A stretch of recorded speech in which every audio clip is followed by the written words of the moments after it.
오늘 우리에게 주신 하나님 말씀은 열왕기상 17장 1절에서 7절까지의 말씀입니다.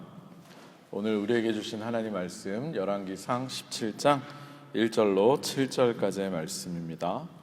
다 찾으신 줄로 알고 제가 봉독해 드리도록 하겠습니다. 길라앗에 우거하는 자 중에 디셉 사람 엘리야가 아합에게 말하되 내가 섬기는 이스라엘의 하나님 여호와께서 살아계심을 두고 맹세하노니 내 말이 없으면 수년 동안 비도 이슬도 있지 아니하리라 하니라.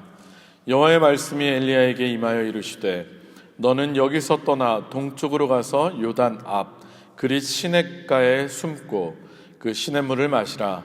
내가 까마귀들에게 명령하여 거기서 너를 먹이게 하리라. 그가 여호와의 말씀과 같이 하여 곧 가서 요단 앞 그릿 시냇가에 머물매 까마귀들이 아침에도 떡과 고기를 저녁에도 떡과 고기를 가져왔고 그가 시냇물을 마셨으나 땅에 비가 내리지 아니하므로 얼마 후에 그 시내가 마르니라. 아멘. 이는 살아계신 하나님의 말씀입니다. 다 자리에 앉으시겠습니다. 제가 잠깐 기도하고 우리 하나님 말씀 전하도록 하겠습니다. 잠시 기도합니다. 하나님 감사합니다. 하나님께서 인간을 창조하신 목적 중에 우리가 하나님을 영화롭게 하는 것, 우리가 하나님을 찬양하는 것이 그 목적 중에 큰 것임을 우리 믿음으로 고백합니다. 하나님, 우리가 입술 모아 할렐 할렐 할렐 하나님을 찬양한다라고 고백하였습니다. 우리의 입술이 참으로 주님을 찬양하는 입술이 되게 하시고 우리의 삶 가운데 언제나 주님이 주시는 기쁨과 감사가 넘치게 하여 주시옵소서. 오늘도 부족한 중 주님 말씀 들고 다니셨습니다. 사람의 말이 아니라 하나님의 음성으로 들려지게 하시고 전하는 자나 듣는 자나 도전과 은혜가 되는 시간 되게 하여 주시옵소서. 예수님 이름으로 간절히 기도합니다. 아멘. 할렐루야. 할렐루야. 반갑습니다. 모처럼 이렇게 고개를 들고 보시려니까 목이 아프신가요? 저는 오랜만에 이렇게 평지에서 똑같은 높이에서 설교를 전하다가 위에서 하니까 시선을 어디다 둬야 될지 모르겠어요. 살짝 어지럽기도 하고요. 어쨌든 오늘 새로운 또 예배 처소에서 오늘 하루지만 예배를 드리는데 오늘의 예배 가운데서도 하나님의 음성이 들려주시고 주님이 주신 은혜로 가득한 하루 되시길 주의 이름으로 축원합니다. 오늘이 벌써 2월의 마지막 주일입니다. 그죠? 2월의 마지막 주일입니다. 지난 한 달 알차게 잘 보내셨습니까? 대답 소리가 시원찮은데요? 공간이 넓어서 그런가요? 여러분 2월 한 달 잘 보내셨습니까? 네, 아멘. 감사합니다. 얼마 남지 않은 2월 마지막 날까지 잘 마무리하시기를 주님의 이름으로 축원합니다. 저는 사실 지난 2월을 생각해 보면 신년성회에 이제 첫 주간에 다녀왔고 거기 갔다 오고 나서 바로 이제 독감에 걸려가지고 2주를 골골대다 보니까 그렇게 3주가 지나고 나니까 2월이 벌써 다 끝난 그런 느낌입니다. 그럼에도 불구하고 지난주에 제가 말씀드렸던 것처럼 우리의 일상이 매일 동일한 것 같고 큰 변화가 없는 것 같이 때로는 의미 없는 시간들로 흘려보는 것 같아도 우리와 늘 함께 하시는 하나님을 경험하고 또 하나님의 변함없는 은혜를 경험한 시간들이었음을 또 믿음으로 고백합니다. 특별히 저뿐만 아니라 이 자리에 계신 여러분 모두도 매일의 평범한 삶 가운데에서 늘 우리와 동행하시며 우리를 지키시는 그 하나님의 은혜에 감사하시며 여러분들의 중심을 하나님 보시기에 아름답게 세워나가시는 여러분들이 다들 되시기를 주님의 이름으로 축원합니다. 사실 지난주일 말씀을 전하고 집에 돌아가서부터 이번 주일에 전할 말씀을 놓고 굉장히 고민을 참 많이 했습니다. 그렇게 며칠을 고민하며 기도하는 가운데 문득 오늘의 본문의 말씀이 기도 가운데 떠올랐습니다. 매일의 삶 가운데 하나님의 앞에서 우리의 중심을 세워나가는 시간들을 보내자고 메시지를 전하고 온 후라서 그와 관련된 묵상과 기도들을 하고 있었는데 매일 까마귀들을 통해서 먹을 것을 공급해 주시는 그리고 공급받는 엘리야의 모습이 갑자기 저에게 떠올랐기 때문입니다. 사실 우리가 매일의 삶에서 하나님께서 공급해 주시는 은혜를 이야기할 때 빼놓지 않고 늘 언급하는 이야기가 어쩌면 바로 오늘의 본문의 말씀입니다. 특별히 까마귀를 통해서 엘리야를 먹이신 하나님을 이야기하면서 우리는 예상하지 못한 사람이나 또 예상하지 못했던 곳으로부터 특별한 도우심을 받을 때 이렇게 까마귀의 도움을 많이 이야기합니다. 그런데 우리가 이러한 하나님의 먹이시고 공급해 주시는 은혜를 이야기하면서 정작 중요한 것을 놓치는 것이 있는데, 그것은 과연 이 본문이 정말로 우리에게 이야기하고 싶은 것은 무엇일까라고 하는 근본적인 질문입니다. 사실 우리는 성경의 많은 이야기들을 읽고 듣고 이해할 때 그 본문이 가지고 있는 깊은 함의 또는 본문의 맥락을 통해서 이해하기보다는 그냥 우리가 들어온 대로 우리의 의도대로 이해를 하고 넘어갈 때가 많습니다. 그리고 그런 것을 통해서 때로는 본문을 오해하기도 하고요, 잘못 적용하는 경우가 있기도 합니다. 그래서 본문 안에 들어있는 더 깊은 의미와 은혜를 놓칠 때가 많습니다. 어쩌면 오늘의 본문도 그런 대표적인 본문 중에 하나일 수도 있습니다. 그리고 오늘의 본문 바로 뒤에 세트처럼 이어지는 역시 우리가 잘 아는 사르밧 과부의 이야기도 마찬가지입니다. 우리들이 지금까지 대부분 이해하고 있는 오늘의 본문 그리고 사르밧 과부의 이야기의 핵심은 과연 무엇입니까? 여러분들 무엇이라고 생각하고 계셨습니까? 하나님께서는 당신의 종을 또는 당신의 백성들을 먹이시고 책임지신다? 또 하나님은 어려움 가운데에서도 주의 종을 섬기는 자에게 더 큰 복으로 은혜로 채워주신다? 실제로 예전에 한국에서 부흥회를 참 많이 할 때 부흥 강사님들이 이 본문들을 가지고 이런 식의 설교들을 많이 한 적이 있습니다. 그래서 정말로 주의 종 잘 섬기라고, 먹고 죽어도 먹을 거 없어도 그거 가지고라도 주의 종 섬길 때 모자라지 않게 채워지는 그런 은혜가 있다, 이런 설교를 많이 하기도 했고요. 또 비슷하게 우리가 이해를 하고 넘어가기도 했습니다. 물론 그 모든 것들이 다 아주 틀린 이야기만은 아닙니다. 그런데 사실 오늘의 본문을 통해서 우리가 정말로 붙잡아야 하는 것은요, 과연 하나님을 믿는 사람들의 삶이 어떠해야 하는가라는 그런 물음입니다.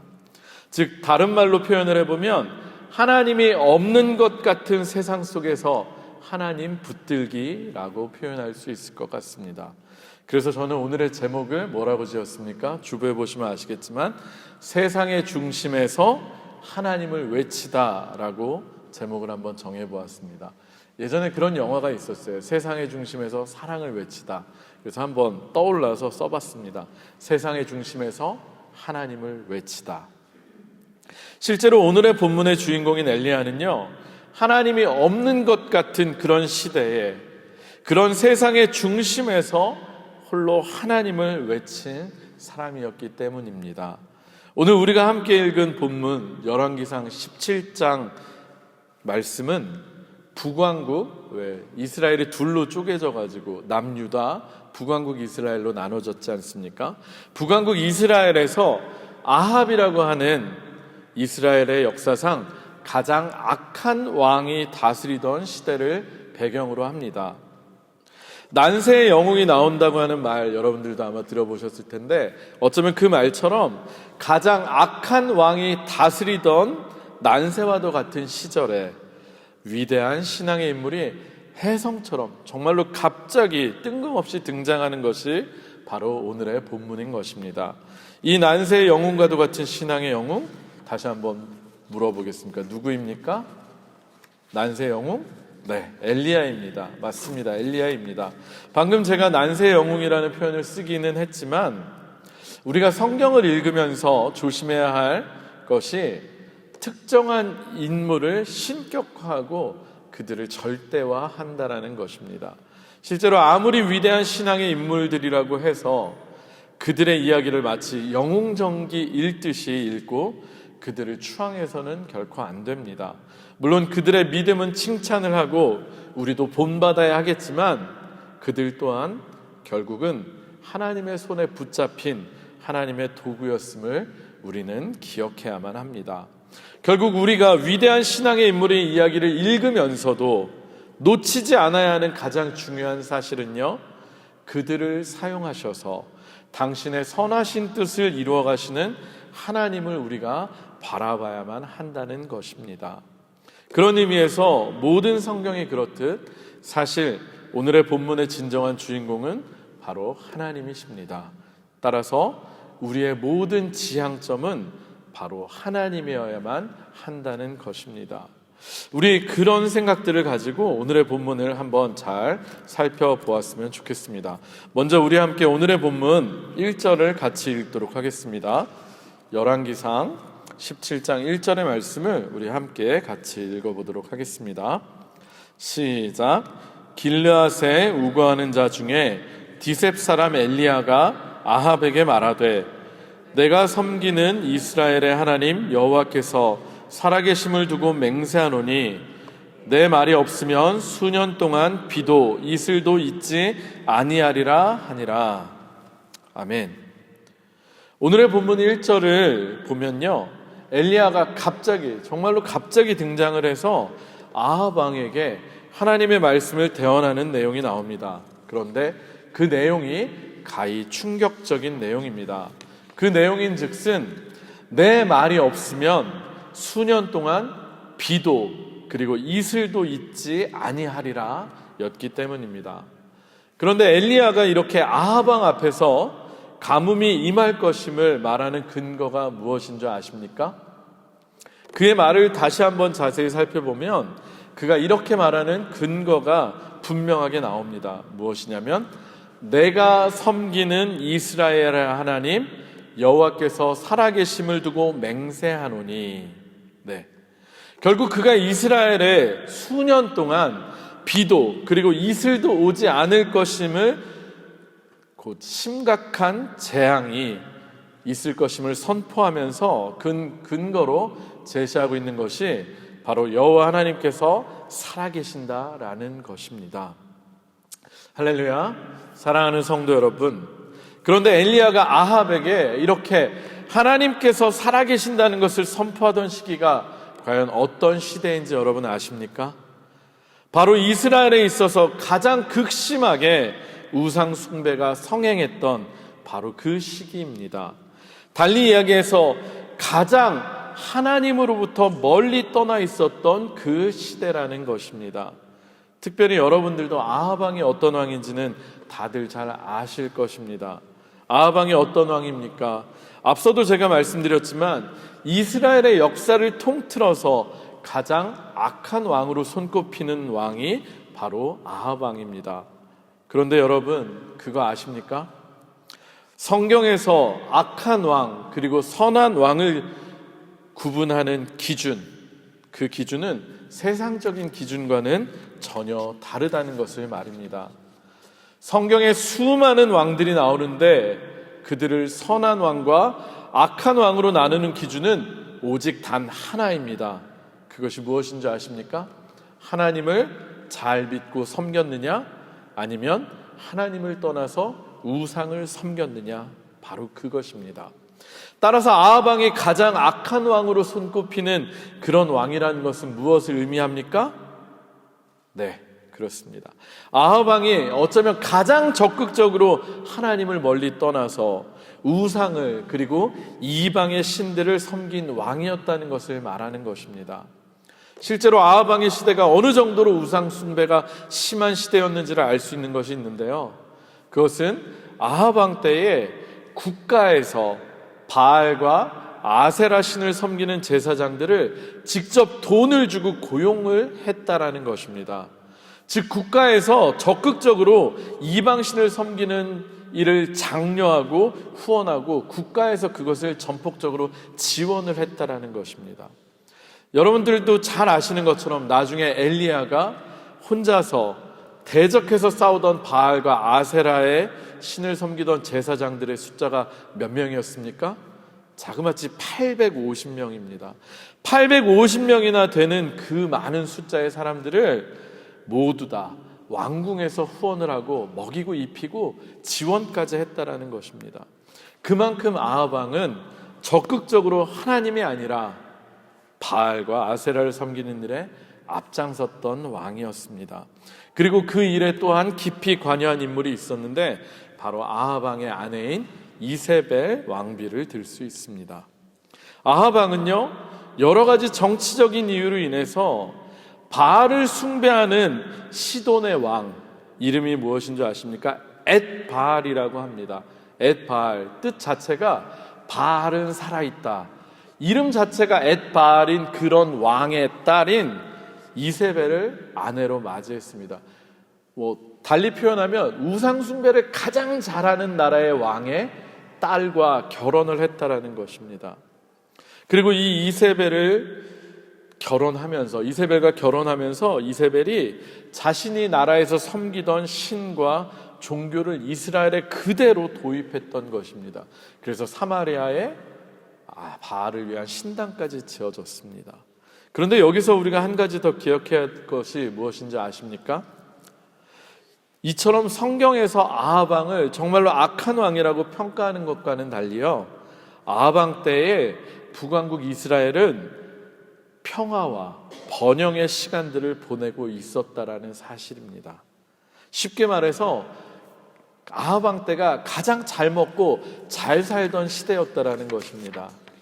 그래서 실제 당시 고대 근동의 역사에서 대외적으로 잘 알려진 이스라엘의 왕조를 꼽자면 바로 아합의 아버지 그리고 아합으로 이어지는 오므리 왕조만 거의 유일하게 알려졌을 정도로 대외적으로는 그렇게 잘 나가던 왕조였습니다.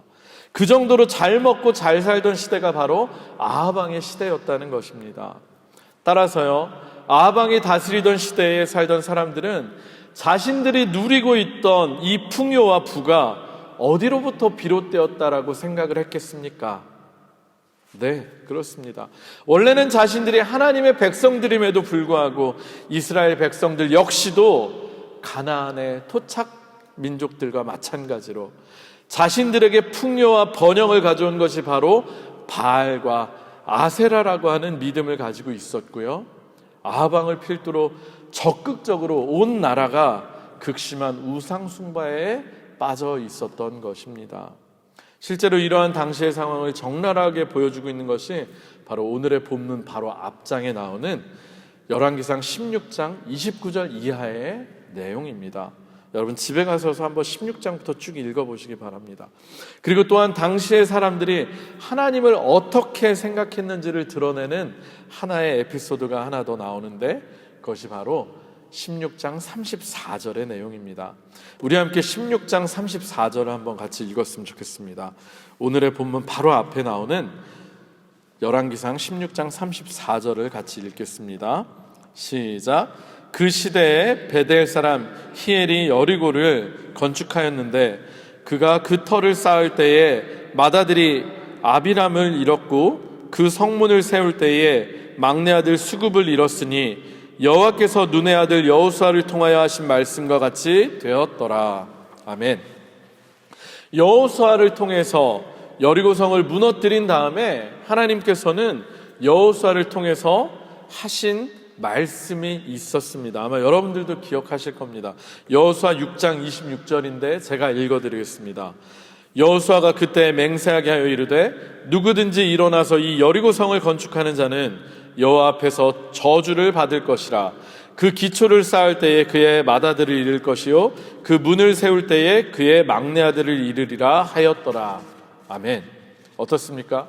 이렇게 분명한 하나님의 말씀이 있었음에도, 그리고 그렇게 하나님의 말씀대로 실제로 저주가 임했음에도 그것을 무시하고 여리고성을 다시 세울 정도로 당시의 사람들이 얼마나 하나님과 그리고 하나님의 말씀을 무시하고 외면했는지를 잘 보여준다고 할 수 있습니다.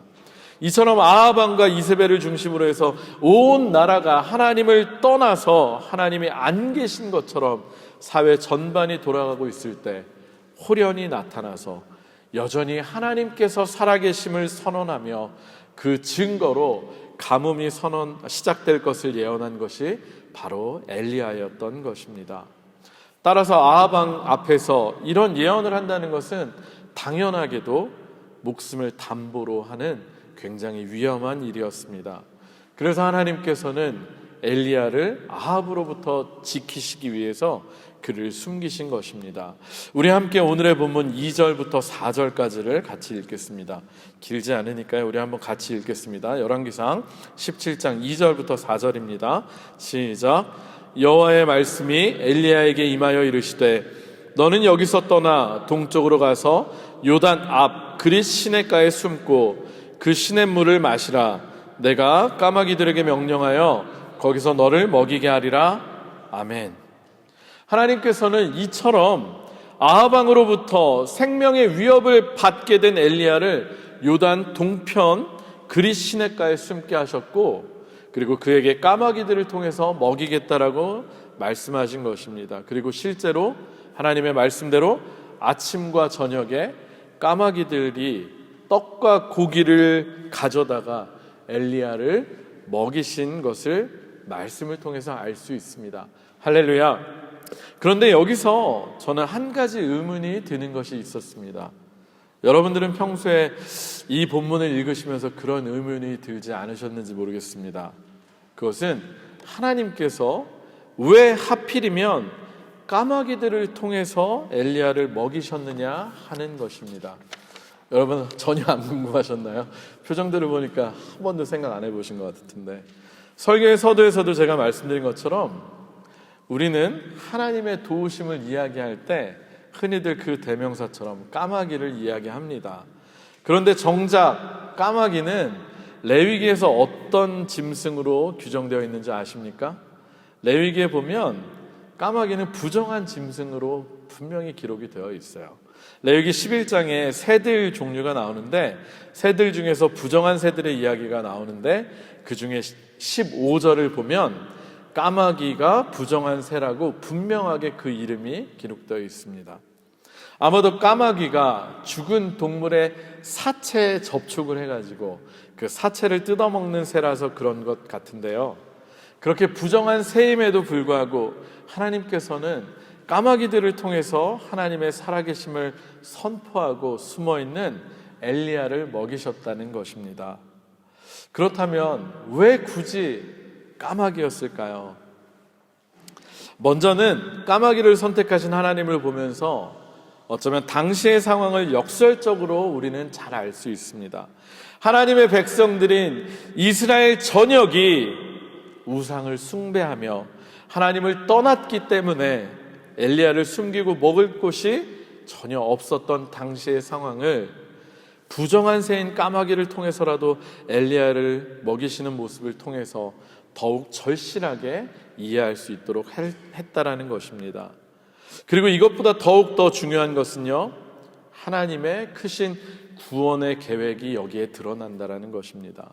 마치 사도행전에서 베드로를 이방인 고넬료의 집에 보내셔서 이방인의 구원을 구체적으로 보여주신 것처럼 이스라엘 사람들이 부정하게 여기던 까마귀가 하나님의 말씀에 순종하여 하나님의 사람을 섬기는 것을 통해서 하나님께서는 이미 이스라엘 사람들이 부정하게 여기던 이방인들이 하나님의 말씀을 듣고 또 그의 순종에서 구원받게 될 것임을 염두에 두고 계셨다는 것을 보여준다라는 것입니다.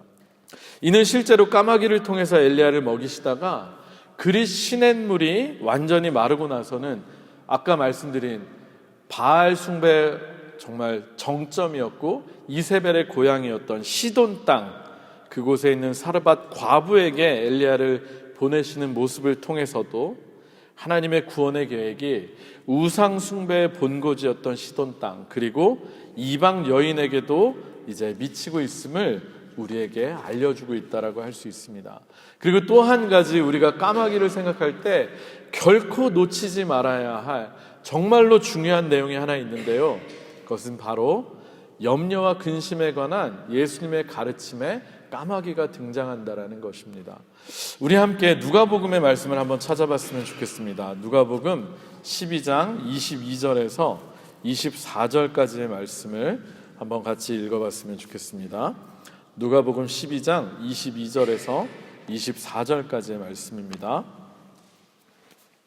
누가복음 12장 22절에서 24절 시작. 또 제자들에게 이르시되 그러므로 내가 너희에게 이르노니 너희 목숨을 위하여 무엇을 먹을까 몸을 위하여 무엇을 입을까 염려하지 말라. 목숨이 음식보다 중하고 몸이 의복보다 중하니라.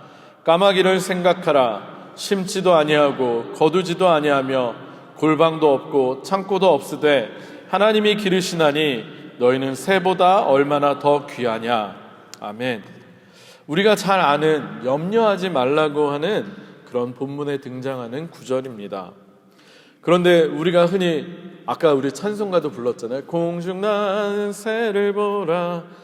그렇게 기억하고 있는 것은 마태복음 6장 때문인데, 마태복음 6장에는 공중나를 새를 보라라고 기록되어 있는 것과는 달리 누가복음 12장에서는 까마귀를 생각하라고 구체적으로 명시가 되어 있습니다. 이것을 통해서 하나님의 백성들은 하나님께서 먹이시고 입히시고 살리신다고 하는 교훈을 주는데 까마귀가 직접 등장하고 있는 것을 알 수 있습니다. 그런데 엘리야를 까마귀를 통해서 먹이신 것과 누가복음에서 예수님께서 구체적으로 까마귀를 얘기하시는 것이 결코 우연이 아닙니다. 마치 아하방의 시대처럼 사람들이 다들 풍요와 번영을 추구하면서 또 무엇을 먹을지 무엇을 입을지만을 염려하면서 하나님을 버리고 하나님과 상관없는 것들만을 추구하면서 살아가는 그 시대를 향해서 우리가 정말로 구해야 하는 것이 그런 것들이 아니라 그분의 나라임을 강조하여 말씀하고 있는 것이 마치 홀로 아하방 앞에 가서 하나님을 외쳤던 엘리야의 모습을 떠올리게 한다는 것입니다. 마치 모든 사람들이 물질적인 축복과 세상적인 성공만을 쫓아가면서 살아가고 있는 이 시대에, 그래서 매일의 삶에서 그런 것들만을 추구하면서 염려하고 또 근심 걱정하는 우리들에게 너희는 먼저 그의 나라와 그의 의를 구하라는 예수님의 말씀을 까마귀를 빗대어 우리들에게 들려주고 있는 것입니다. 따라서 오늘의 본문을 통해서 우리가 붙잡아야 할 정말로 중요한 것은요, 그냥 단순하게 하나님께서 당신의 백성을 또 당신의 종을 먹이십니다, 살리십니다, 또는 때에 따라 까마귀와 같은 정말 의외의 도움의 손길을 통해서 도우신다라고 하는 결론이 아니라는 것입니다. 이런 단순한 결론은 하나님을 마치 우상과 같은 존재로 만들어버리기 때문입니다. 따라서 아무나 하나님께서 그렇게 도우시고 살리신다라고 하는 것이 아니라 정말로 이 세상의 흐름을 거스르면서 하나님이 없는 것 같은 이 세상 속에서도 하나님의 말씀만을 굳게 붙잡으면서 여전히 하나님께서 살아계시다는 것을 당당하게 이 세상 속에서 외치는 참된 하나님의 백성들을 하나님께서 책임지신다라는 것입니다. 여전히 이방인들이 그러는 것처럼 정작 그 중심에는 우상을 섬기면서 풍요와 번영만을 하나님께 구하는 자들에게가 아니라 정말로 하나님의 말씀을 믿고 따르면서 이 세상의 중심에서 여전히 하나님의 살아계심을 외치고 먼저 그의 나라와 그의 의를 구하는 자들에게 하나님께서 반드시 함께 하신다는 것을 오늘의 본문이 말씀하고 있다는 것입니다. 이것은 그냥 보면 사실 비슷한 것처럼 보이지만 그 중심에서 엄청나게 큰 차이가 있는 것입니다. 사랑하는 성도 여러분, 여러분들은 일상의 삶에서 정말로 무엇을 구하고 계십니까? 하나님이 없는 것과 같은 오늘의 이 세상 속에서 그리스도인이라는 이름으로 살면서 정말로 이 세상의 중심에서 여전히 하나님의 살아계심을 외치고 계십니까? 그런 여러분들에게 하나님께서 반드시 함께 하시고 까마귀들로 매일 여러분들을 먹이시고 살리실 것입니다. 말씀을 마무리하도록 하겠습니다. 우리가 살아가고 있는 오늘날의 시대는요, 정말로 인류 역사상 유례가 없는 굉장한 풍요와 번영의 시대입니다. 그리고 점점 갈수록 더욱 하나님이 없는 것 같이 느껴지는 그러한 시대입니다. 그런 의미에서 아모스서 8장의 말씀처럼 요즘의 시대는 기갈의 시대인 것입니다. 제가 아모스 8장 11절의 말씀을 한번 읽어드리겠습니다. 아모스 8장 11절입니다. 주 여호와의 말씀이니라. 보라, 날이 이를지라. 내가 기근을 땅에 보내리니 양식이 없어 주림이 아니며 물이 없어 갈급함이 가람이 아니요 여호와의 말씀을 듣지 못한 기갈이라. 아멘. 역설적이게도 모든 것이 풍족한 시대이고 또한 축복과 번영의 말씀이 홍수를 이루는 시대이지만 정작 온전한 하나님의 말씀이 선포되고 또 그 말씀을 온전히 믿고 따르고 순종하는 사람들을 찾아보기는 정말로 어려운 그런 시대가 바로 오늘날의 시대입니다. 지난 주일에 전한 말씀처럼 우리는 매일의 삶 가운데에서, 일상의 삶 가운데서 하나님 앞에 우리의 중심을 올바르게 세워나가는 시간들을 보내야만 합니다. 그리고 우리의 중심은 그러한 매일의 삶의 시간들이 쌓여서 형성이 되는 것입니다. 중심을 보시는 하나님께서 엘리야처럼 세상의 중심에서 하나님의 살아계심을 외칠 자들을 지금도 찾고 계십니다. 말씀이 없어서 여호와의 말씀을 듣지 못해 기갈한 이 시대에 정말로 살아계신 하나님의 말씀을 듣고 그 말씀대로 살아가시는 여러분들이 되시기를 주님의 이름으로 축복합니다. 모든 사람들이 풍요와 번영만을 추구하면서 이방인들이 구하는 것만을 구하고 하나님이 없는 것 같은 삶을 살아갈 때에 여전히 하나님의 나라와 그의 의를 구하면서 이 세상의 한가운데에서 하나님을 외치는 여러분들이 다들 되시기를 주님의 이름으로 축복합니다. 매일의 삶에서 여러분들이 참되신 하나님을 찾고 그분을 구할 때 하나님께서 정말로 여러분들의 삶을 책임져 주시고 또 날마다 까마귀를 통해서라도 먹이시는 기적을 베풀어 주실 것입니다. 그 은혜가 늘 경험되시는 놀라운 역사가 있으시길 주님의 이름으로 축원합니다. 우리 시간에 한번 찬양하고 기도하는 시간 가졌으면 좋겠습니다. 제가 주보에 복사해 놓은 찬양이 있습니다. 오직 믿음으로 라고 하는 찬양인데요, 세상 흔들리고 사람들은 변하여도 나는 주를 섬기리. 주님의 사랑은 영원히 변하지 않는다고, 나는 주를 신뢰한다고, 그런 고백의 찬양입니다. 정말 하나님 없는 것 같은 이 세상, 하나님을 믿는다라고 하지만 정작 그 중심에는 우상을 숭배하고 있는 이 풍요와 번영만을 하나님처럼 여기는 이 세상 가운데에서 우리들 정말 엘리야처럼 까마귀를 통해서라도 우리를 지키시고 보호하시는 그분의 온전한 말씀을 듣고 깨달으며 우리들 믿음 안에 흔들림 없이 살아나가는 저와 여러분들이 되시길 축원합니다. 우리 찬양합니다. 세상은 들리고 사람들은 변하여도 나는 주를 섬기리. 주님의 사랑은 영원히 변하지 않네. 나는 주를 신뢰해. 믿음은 들리고 사람들 주를 떠나도 나는 주를 섬기리. 주님의 나라는 영원히 쇠하지 않네. 나는 주를 신뢰해. 오직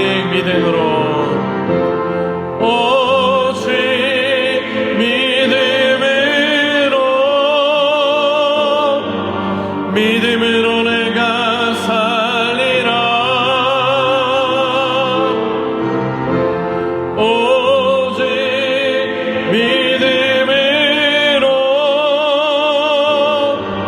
믿음으로 내가 살리라. 우리 다시 한번 찬양합시다. 세상은 들리고 사람들은 변하여도 나는 주를 섬기리.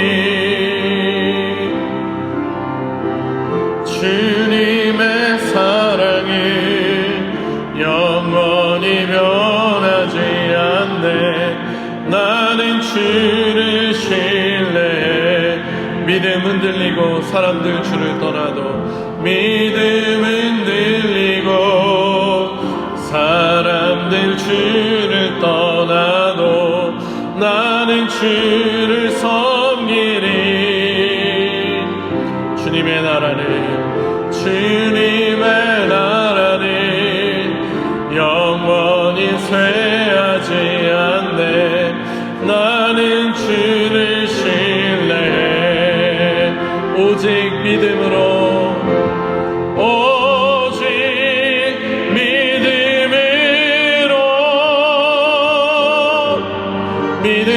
내가 살리라.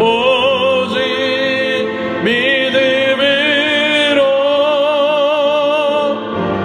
믿음으로 내가 살리라. 오직 의인은 믿음으로 말미암아 살리라. 오직 의인은 믿음으로 말미암아 살리라. 오직 의인은 믿음으로 말미암아 오직 믿음으로 내가 살리라. 한 번 더 찬양합시다. 오직 믿음으로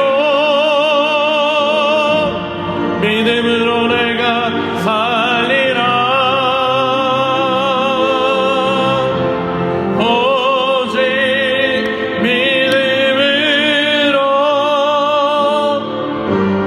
믿음으로 내가 살리라. 우리 시간에 잠시 한번 기도하기 원합니다. 오늘의 말씀을 통해서 우리는 하나님의 음성을 듣습니다. 여전히 우상이 판을 치고 사람들의 가치관이 물질적 풍요와 번영에만 전도되어 있으며 하나님의 말씀이 외면당하고 무시당하는 이 시대에 하나님은 그럼에도 불구하고 이 세상의 중심에서 여전히 하나님이 살아계신다라는 것을 부르짖을 엘리야와 같은 사람을 찾고 계십니다. 그리고 그렇게 하나님을 부르짖는 사람을 하나님께서는 결코 외면하지 않으시고 끝까지 먹이시고 입히시고 함께 하십니다. 여러분은 과연 매일의 삶에서 여러분의 중심에 무엇으로 채워가고 계십니까? 정말로 하나님의 말씀으로 채워가고 계시고 이 세상의 가치와는 전혀 다른 먼저 주님의 나라와 의를 꿈꾸며 하나님의 말씀을 외치며 믿고 살아가고 계십니까? 우리들이 아무리 교회를 열심히 다니고 신앙생활 오래 했다고 하더라도 우리의 중심이 정말로 거듭나지 않으면 우리는 이방인들과 다름이 없습니다. 여전히 이방인들이 구하는 것을 구하는 어리석은 자들이 될 수밖에 없습니다. 오늘 한번 우리의 믿음으로 한번 고백합시다. 여전히 말씀에 기갈인 이 시대에 우리에게 들려주시는 하나님의 음성을 들을 수 있는 귀가 열리게 해달라고, 우리가 진정으로 단순히 오늘의 본문을 하나님께서 나에게 복 주실 거야, 나에게 모든 걸 책임져 주실 거야가 아니라 내가 먼저 이 세상의 중심에서 하나님의 말씀만을 믿고 따르며 하나님을 고백할 때 그때 하나님이 나와 함께 하신다는 말씀임을 우리가 붙잡게 해달라고 한번 기도합시다. 정말로 우리가 마음으로 기도할 때 우리의 중심이 하나님께 온전히 세워지는 시간이 되길 원합니다. 우리 같이 한번 기도하겠습니다. 하나님 아버지, 오늘도 말씀을 통해서 우리들이 우리의 중심을 한번 돌아보게 하시니 감사합니다. 하나님, 아합왕의 때에 세상적으로는 너무나도 부강해지고 정말 많은 사람들이 잘 먹고 잘 살게 되고 나라의 국력이 튼튼해지는, 정치적으로 경제적으로 안정을 추구하던 그런 시대였습니다. 하지만 하나님은 그런 시대를 향해서 한마디로 말씀하십니다. 악한 세대라고, 가장 악한 왕이라고 말씀하십니다. 그 이유는 단 하나입니다. 그 중심이 하나님으로부터 멀어졌기 때문입니다. 하나님, 우리들 하나님을 믿는다라고 하지만 우리가 과연 정말로 추구하고 있는 것, 우리가 정말로 꿈꾸고 있는 것, 우리가 바라고 소망하며 기도하고 있는 것이 과연 무엇입니까? 정말로 주님의 나라와 주님의 의의를 구하며 여전히 오늘날 이 시대에도 하나님의 말씀을 살아서 역사하시고 하나님이 여전히 살아계신다는 것을 이 세상 가운데 외치며 우리가 살아가고 있는지, 아니면 이방인들이 구하는 것처럼 단순히 무엇을 먹을지 마실지 걱정하며 나의 필요만을 채워주실 그런 바알과 같은 하나님을 우리가 찾고 있지는 않은지, 하나님, 우리의 중심을 보신 하나님 앞에 우리가 매일의 삶 가운데서 정말로 하나님을 찾는 우리들 되기 원합니다. 그리고 그렇게 우리가 주님을 찾고 부르짖을 때 하나님께서는 까마귀들을 통해서도 엘리야를 먹이신 것처럼 이방의 땅에서 정말로 가난하고 가진 것이 없는 사르밧 과부의 마음을 통해서도 하나님께서 그들을 먹이신 것처럼 하나님께서 우리를 책임져 주신다는 그 믿음이 우리 안에 생기게 하시고, 그 믿음의 고백이, 경험이 우리들에게 가득 쌓이게 하여 주시옵소서. 정말로 이 자리에서 예배드린 우리 모든 성도님들이 참으로 하나님의 살아계심을 이 세상 가운데 증거하는 하나님께서 감추어 두신 정말 7천의 그런 바알에게 무릎 꿇지 않은 사람들이 다 되기 원합니다. 엘리야와 같은 아버지, 그런 성도님들이 다들 되기를 원합니다. 하나님께서 우리의 중심을 만져주시고 우리가 매일의 삶에서 주님만을 추구하는 우리들 되게 하여 주시옵소서. 제가 잠시 기도하겠습니다. 하나님, 지난주에 이어서 오늘도 우리들에게 우리의 중심을 돌아보게 하는 말씀을 주셨습니다.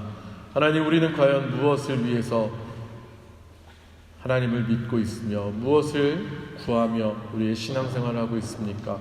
하나님, 우리가 정말로 구해야 할 것이 무엇인지를 깨닫는 은혜가 있게 하여 주시옵소서.